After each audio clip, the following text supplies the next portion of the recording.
semanas depois da entrevista com um dos maiores fenômenos das redes sociais,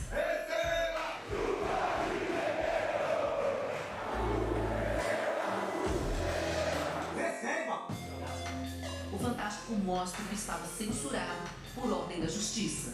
Aqui essa multa de 5 milhões. A multa de 5 milhões. Eu nem sabia que o contrato era de 5 milhões.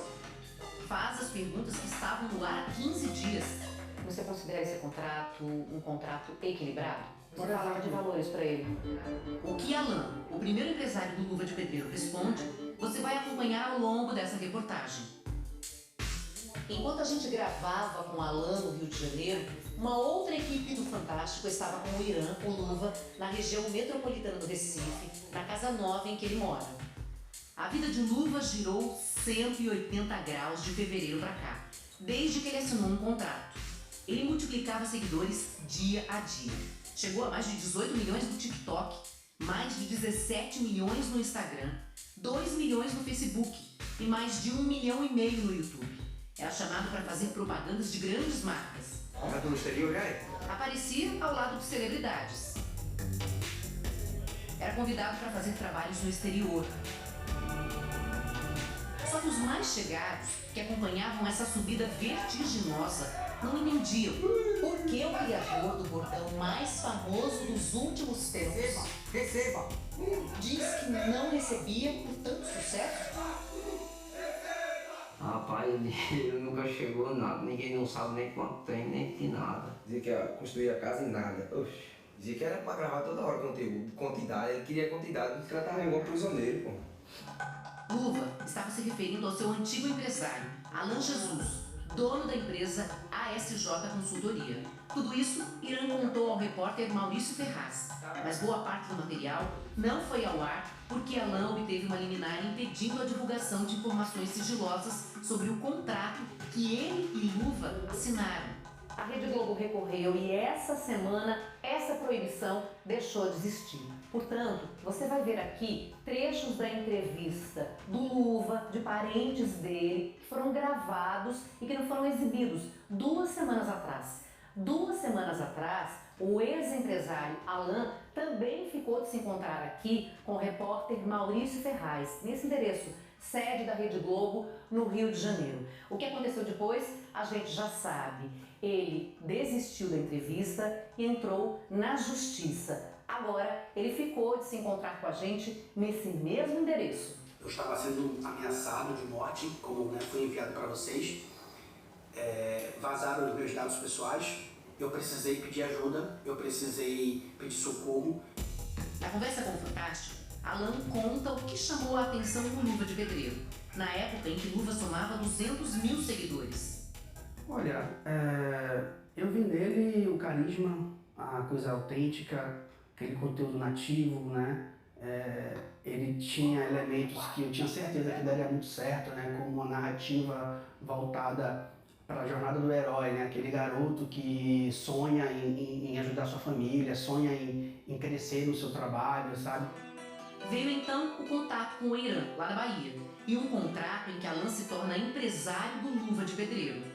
E eu só assino um contrato com ele quando a gente retorna em março para o Rio, junto com o pai e a mãe, e aí a gente faz a assinatura do contrato.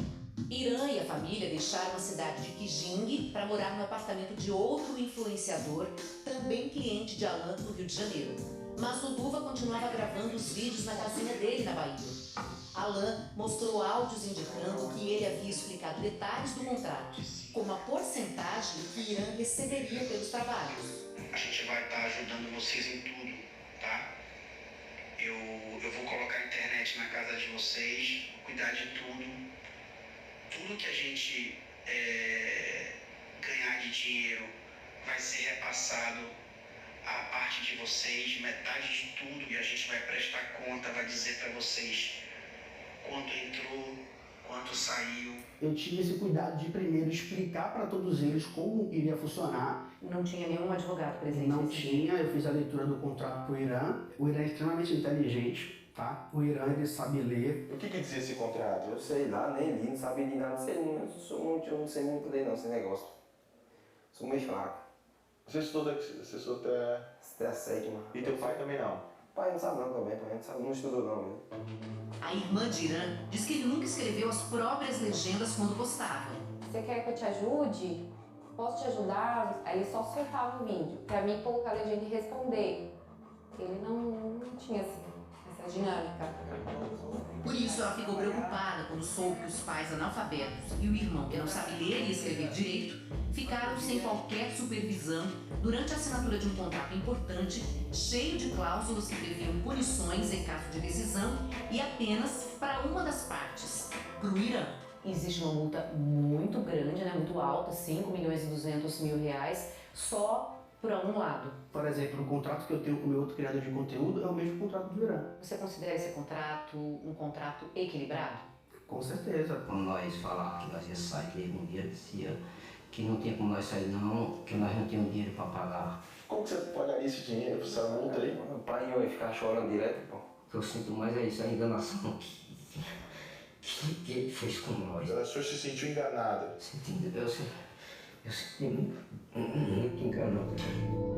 Então, a família do Luva chama essa advogada para rever o contrato. A gente apontou também, por vontade do Irã, a diminuição do prazo do contrato para metade, o que eles não concordaram. O contrato permanece com a validade de 4 anos. A gente apurou que a multa ela era unilateral. Pelo menos a gente tentou manter aí uma multa para quem descumprisse o contrato, para que ficasse uma coisa mais equilibrada, né? Ainda que com um valor elevado. Existe alguma ilegalidade em ter um contrato com multa apenas para um dos lados? Num primeiro momento, uma cláusula unilateral de quebra de contrato não é ilegal, mas no caso concreto, por causar um desequilíbrio e ser bastante onerosa, me parece ser questionável judicialmente. Existe um contrato onde foi alterado a questão da multa ser bilateral. Esse contrato foi assinado? Esse contrato não foi assinado. A gente fez as alterações que são válidas. Mas então ele não vale. Vale. Mas se ele não foi assinado, vale? Sim, vale. Não chegamos numa concordância final, né? Então não houve assinatura, nem renovação de cláusula, alteração, nada disso. Durante esse impasse, Luva se sentia nas mãos de Alan para tudo.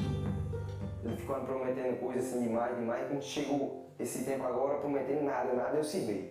Ele tem algum cartão? Ele tem, se não me engano, 2 contas pessoa física.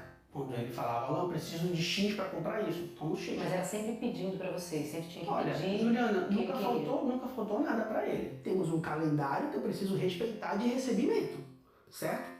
E quantos contratos vocês fecharam? Mais ou menos 2.200.000 por aí. Isso em menos de 4 meses de trabalho. Esses contratos começam a ser pagos a partir de julho. Ontem, por acaso, já caiu 3 ordens de pagamento. O Irã já foi comunicado. Alan Jesus apresentou um documento feito por um contador contratado por ele. No parecer, estão listados os contratos, receitas e despesas que envolvem a parceria com o Irã. A conta bancária de todos os contratos de publicidade é a conta bancária da empresa que ele é sócio. Então, assim, a transparência está presente o tempo todo. Irã reafirmou em nova entrevista gravada esse fim de semana que não sabia de valores nem de conta jurídica. Sabia não sabia de conta jurídica, sabia de nada. Na primeira entrevista ao Fantástico, o Luva disse que mais do que dinheiro, o problema era a falta de liberdade. Eu só focava muito e não dizia que prometia tanta coisa, eu não podia sair, eu queria viver, pô. Tá entendendo? Eu tava triste. Era tipo um castigo privado mesmo. Parentes reclamavam do isolamento do Irã. Ele quis passar que a gente se aproximou do Irã por conta da fama do Irã. A gente não tinha um contato com o Irã. Primeiro que a família sempre, né? Pode não ter o vinho, assim, a convivência, mas a família sempre é a família. Eles afastam a família, senão a família atrapalha a carreira. Alan nega e coloca um áudio para mostrar como o pai do Irã o tratava. Seja bem-vindo, pode trazer a família. Como é que eu vou proibir se desde a primeira vez os pais participam vindo para cá? Os pais sempre vinham para o Rio de Janeiro, sempre voltavam para trabalhar com a gente. Os seguidores do Luva também começaram a se incomodar com o ex-empresário. Ele chegou a botar o nome da empresa na plaquinha que os influenciadores ganham quando atingem um grande número de seguidores. Tá lá, Luva de Pedreiro by ASJ Consultoria. Aí minha tropa, meus seguidores, estava errado essa parada. Até o Neymar entrou na polêmica. Ele questionou por que a placa não tinha apenas o nome do Luva de Pedreiro. Irã conta que foi então obrigado pelo empresário a inventar uma desculpa. Foi correndo dizer pra eu ligar pra Neymar pra mandar um áudio, dizendo assim, que eu tinha outra placa, pra mentir pra Neymar, tá entendendo? Mas você não mandou o áudio? Ele mandou mandar, pô. Ele disse que ia acabar tudo. Cara, explica pra ele, né, que de repente ele não sabe. A placa do YouTube você pode ter várias. A gente ia pedir a dele quando ele mudasse de casa. Quando ir pra casa nova dele, a gente pode pedir quantas quiser. Mas o Fantástico consultou o YouTube, que diz que fornece apenas uma placa. Sobre a nova casa prometida por Luva, a resposta do empresário é de que ela estava prestes a ser construída lá na Bahia. A gente ia derrubar aquela casa e construir outra. A gente vem negociando com uma marca global, isso, tá? No dia 1º de abril, eu comecei a falar com uma arquiteta renomada, né? E que no Rio, Alan estava fechando o aluguel de um apartamento. O fato é que nada se concretizou. Irã decidiu romper a parceria antes. Essas imagens são do dia em que Luva de Pedreiro se desligou de Alan. E quando tem aquele encontro entre você e ele, o que você fala pra ele? Diz assim, rapaz, não vai dar certo mais não. Desculpa aí, não vai dar certo mais não. Luva de Pedreiro deixou Alan para fechar negócio com o ex-jogador de futsal, Falcão. Nós procuramos ele, disse que ajudava nós. Para Alan, a parceria do Luva com a empresa de Falcão é suspeita. Alan diz que Luva e Falcão começaram a conversar em abril, apenas um mês após a assinatura do contrato, e que o influenciador foi convencido a mudar de empresário, desrespeitando o compromisso de 4 anos que tinha sido firmado. Eu acredito que ele foi manipulado numa promessa de dinheiro rápido, dinheiro fácil. Alan mostra uma troca de áudios com o pai do Irã um dia antes do fim da sociedade. O diálogo, segundo o empresário, indica que não havia mal-estar com a família do Luva. Se existia tamanha insatisfação, como é que eu recebo uma mensagem dessa um dia antes? Chegando amanhã aí, liguei pro senhor. Seja bem-vindo, com fé em Deus. Deus que domine seus passos.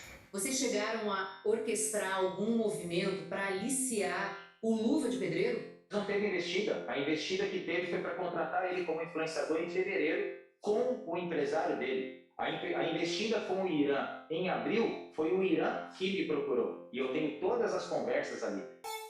No contrato atual com o Falcão, Irã tem direito a uma casa de frente para o mar com toda a estrutura e remuneração mensal de R$100 mil.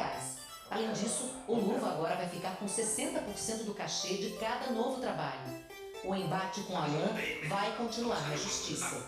Nós entramos com ação contra o Alan, pedindo a nulidade do contrato, que foi assinado com uma pessoa que não tem capacidade de entender o que estava assinando. Você vai cobrar do Irã o pagamento da multa de R$5.200 mil? Eu não parei para pensar sobre isso, certo? Existem advogados se falando e agora eu vou deixar que eles se resolvam pela questão judicial lá. No próximo dia 26, haverá uma audiência de conciliação entre as partes. Até lá, a Justiça determinou que Irã continue cumprindo os compromissos assumidos no contrato com Alan. Luva de Pedreiro segue cumprindo a agenda dos dois empresários.